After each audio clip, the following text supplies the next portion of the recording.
Auto ಚಾಲಕರ ಬಗ್ಗೆ ಅವಾಚ್ಯ ಶಬ್ದಗಳಿಂದ ನಿಂದನೆ ಮಾಡಿದ ಪ್ರಕರಣಕ್ಕೆ ಸಂಬಂಧಪಟ್ಟಂತೆ ಆರೋಪಿ ರಂಗಸ್ವಾಮಿಯನ್ನು ಹುಳಿಮಾವು ಪೊಲೀಸರು ಬಂಧಿಸಿದ್ದಾರೆ. ನೋಡಿ, ಸೋಷಿಯಲ್ ಮೀಡಿಯಾದಲ್ಲಿ ಒಂದು ನಿಂದನೆಯನ್ನು ಮಾಡಲಾಗಿರುತ್ತೆ. ಇದಕ್ಕೆ ಸಂಬಂಧಪಟ್ಟಂತೆ ಈಗ ಆರೋಪಿ ರಂಗಸ್ವಾಮಿಯನ್ನು ಹುಳಿಮಾವು ಪೊಲೀಸರು ಬಂಧಿಸಿದ್ದಾರೆ.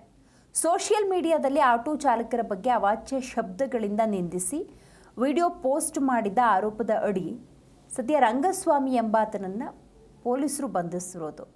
ಆಟೋ ಚಾಲಕ ಸಂತೋಷ್ ಕುಮಾರ್ ನೀಡಿದ ದೂರಿನ ಆಧಾರದ ಮೇಲೆ ಪೊಲೀಸರು FIR ಅನ್ನು ದಾಖಲು ಮಾಡಿಕೊಂಡು ತನಿಖೆಯನ್ನು ಆರಂಭಿಸಿದರು. ಪ್ರಕರಣ ದಾಖಲಾದ ಬಳಿಕ ಆರೋಪಿ ರಂಗಸ್ವಾಮಿ ತನ್ನಿಂದ ತಪ್ಪಾಗಿದೆ ಅಂತ ಕ್ಷಮೆ ಕೂಡ ಯಾಚಿಸಿದ್ದಾರೆ.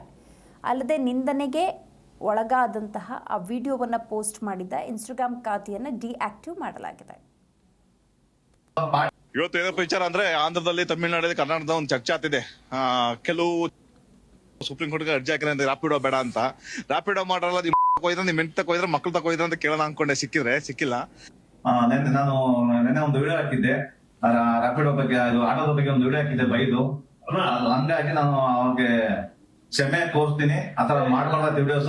ಕೆಲಸ ಸ್ವೀಟ್ ಮಾಸ್ಟರ್ ಕೆಲಸ ಮಾಡಿದ್ರು. ಪಾರ್ಟ್ ಟೈಮ್ ಅಲ್ಲಿ ನಾನು ರಾಪಿಡೋ ಮಾಡ್ತಿದ್ದೆ. ಯಾರೋ ಒಂದು ಮೆಸೇಜ್ ಮಾಡಿದ್ರು ಅಂತ ಹೇಳ್ಬಿಟ್ಟು ನಾನು ಆತರ ಆಟೋದವ್ರಿಗೆ ಬೈದು ಒಂದು ಕಮೆಂಟ್ ಹಾಕಿದ್ದೆ. ಹೇಳ್ಬಿಟ್ಟು ನಾನು ಅವ್ರ ಹತ್ರ ಕ್ಷಮೆ ಹೇಳ್ತೀನಿ.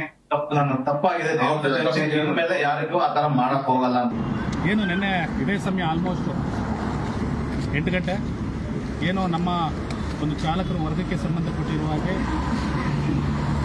ತುಂಬ ಕೇವಲವಾಗಿ ಮಾತಾಡಿದಂತಹ ವ್ಯಕ್ತಿ ಆರ್ ಸೂರ್ಯ ಅಂತೇಳಿ ಇನ್ಸ್ಟಾಗ್ರಾಮ್ ID. ಆದರೆ ಅವರ ಹೆಸರು ಸೂರ್ಯ